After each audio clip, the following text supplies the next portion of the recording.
Hello everyone, আজকে সোমবার আর আমি নিয়ে চলে এসেছি একটা নতুন ভিডিও।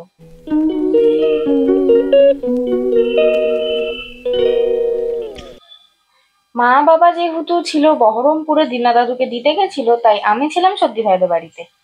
তো যাই হোক, আমি সর্দি ভাইদের বাড়ি থেকে বেরিয়ে পড়েছি আর চলে এসেছি এখানে মিষ্টি, ফুল আর ফল কিনতে।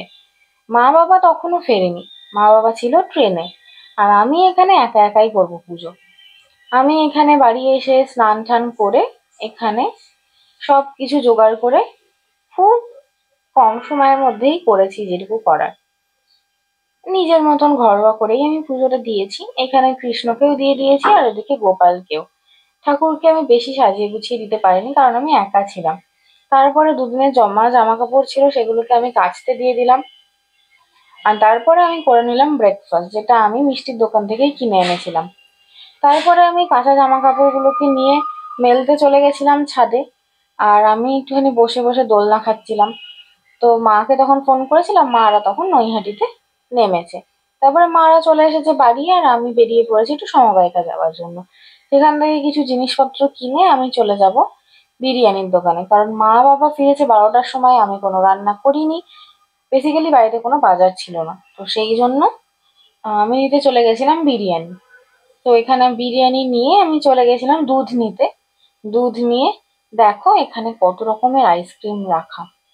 যাই হোক, সব কিছু খাবার দাবার নিয়ে আমি চলে এলাম বাড়ি। তারপরে এখানে আমি সব জিনিসগুলোকে বের করেছি।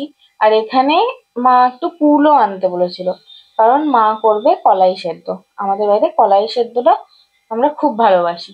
তারপরে লাঞ্চ করে নিলাম। দেন বিকেলবেলা দুধটা ফুটিয়ে আমি একটুখানি কফি করে খেলাম। তারপরেই মেসো চলে এসেছে।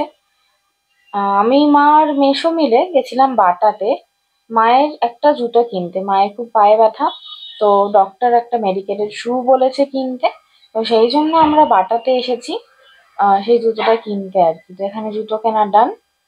তারপরে আমি গেছিলাম একটা মুদিখানার দোকানে কিছু ডিম কিনতে, কারণ বললাম যেহেতু বাজার ছিল না, তাই রাতে মা আলু সেদ্ধ ডিম সেদ্ধ ভাত করবে। এই যে এই জুতোটা কেনা হয়েছে মায়ের জন্য। খুব ভালো জুতোটা, মেডিকেটেড, পা ব্যথার জন্য আর কি। তো এখানে মা ভাত করতে বসিয়ে দিয়েছে। আর এই যে কলাই সেদ্ধ, যেটা পরের দিন সকালে খাওয়া হবে। আর এখানে আমি বসিয়ে দিয়েছি ফ্রাইং প্যান, এখানে করবো ডিমের পোচ। তো রাতে খাবার হচ্ছে ভাত, ডিমের পোচ আর আলু সেদ্ধ। আজকে এখানে আমি ব্লগটা শেষ করছি, দেখা হবে পরের ভিডিওতে। Till then, tata.